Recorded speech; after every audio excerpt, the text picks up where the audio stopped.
Hey everyone, this is Eddie Does Math. Welcome to my channel. Here are the hardest questions in pre-algebra in just 11 minutes. Percentage problems are one of the toughest problems you can face in pre-algebra. Let's take a look.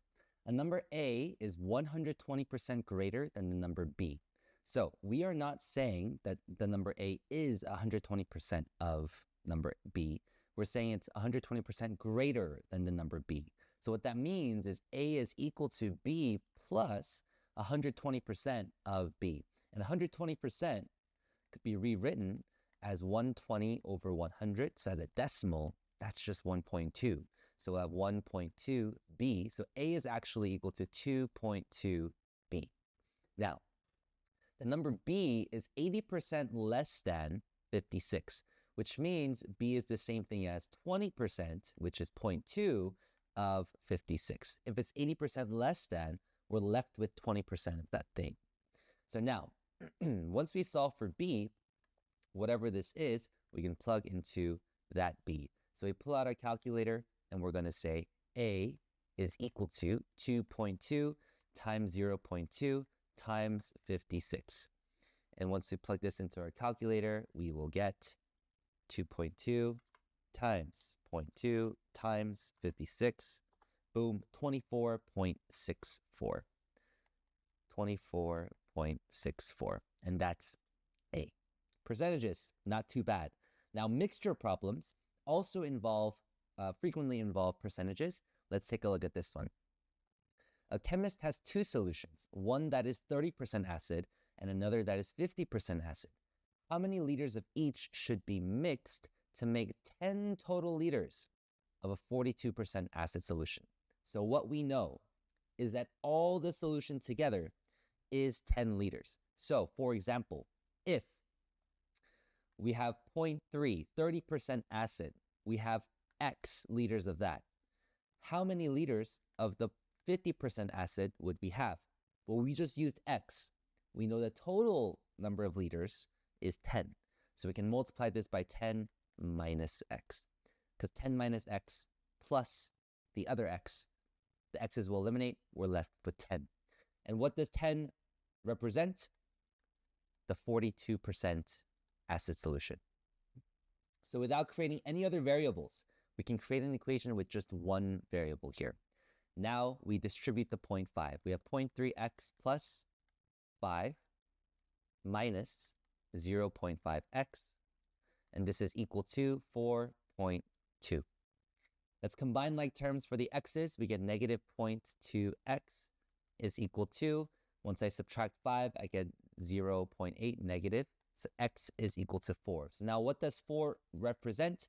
It represents x. X represents how much of the 30% acid we had. So we'll have 4 liters of the 30% acid, which leaves 6 liters of the 50% acid. We got 6 by subtracting 4 from the total 10 liters. Now, word problems. We're getting into these. Word problems is where we face the biggest challenge in pre-algebra as well. The sum of 3 consecutive even integers, is 96. What is the largest of these integers? Any even integer is divisible by 2. Therefore, an even integer is defined as 2 times whatever number. Will always be even. Now, the sum of 3 consecutive means one after the other. The next even number after 2x would be 2x plus 2. That's our second number. And then our third consecutive number will be 2x plus 4. We want to find the largest of these integers. So in the end, I'm looking for what 2x plus 4 is equal to. I'm going to mark that with a question mark so I don't forget what my final end goal is. I'm going to combine like terms here. I get 6x plus 6 is equal to 96. 6x is equal to 90. So x is equal to 15. But we're not done. We have to solve for 2x plus 4. And that's 2 times 15 plus 4. That will just be 34. 34 is the largest of these integers. The 3 integers were 30, 32, and 34.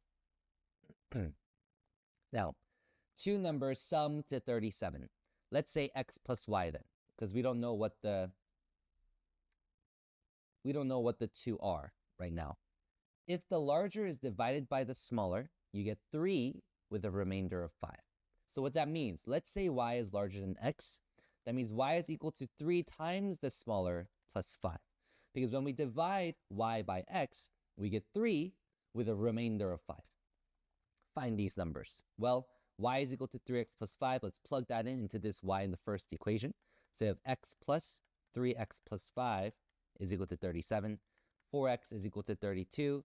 X is equal to 8. If x is equal to 8, then we know y is equal to 29, because 29 plus 8 is 37. Okay. More challenging word problems. A boat travels 24 miles upstream in 3 hours. The return trip takes 2 hours. What is the speed of the current? These types of questions still haunt me to this day.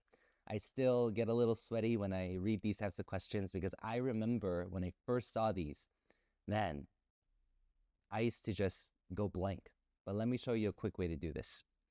24 miles upstream means however fast the boat is traveling, we have to subtract the speed of the current.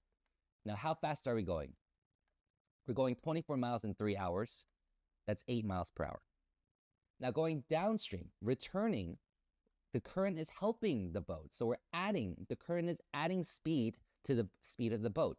And that will equal 24 miles, the same distance, but now we've traveled that in 2 hours. So that's 12. So now we have two equations. B minus C is equal to 8, and B plus C is equal to 12. If we add straight down, notice how the minus C and the plus C will eliminate. B plus B is 2B, and 8 plus 12 is 20. So the boat is traveling at 10 miles per hour. And then that means that the speed of the current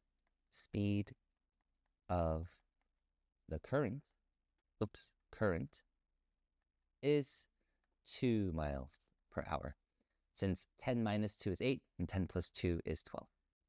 Okay, this next one as well. If a job takes one person 6 hours and another person 3 hours, how long will it take them working together?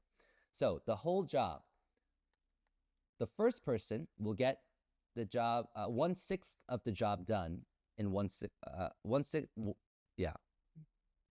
of the job done in an hour. The other will get 1/3 of the job done in an hour. So if we add these two together, we have 1/6 plus 2/6. Because 1/3, if we multiply both top and bottom by 2 to find the common denominator, now we add them together, 3/6, that's 1/2. So what does that mean? That means together they've done 1/2 of the job in 1 hour. So how long will it take them to finish it together? Well, to get the whole job done, we need 1. So 1 divided by 1/2 is 2 hours. So it'll take them 2 hours when they work together. Fractions. Last topic that I think is the hardest in pre-algebra, it's dealing with radicals. We have to be really good with our multiplication tables. We need to know what perfect squares are, and we need to know how to factorize as well. Prime factorizations, greatest common factors, things like that, so that we can simplify radicals as well. So here, 2 radical 7 times 3, that's just 6 radical 7. 2 radical 7 times radical 7 times 2 radical 7 will be 2 radical 7.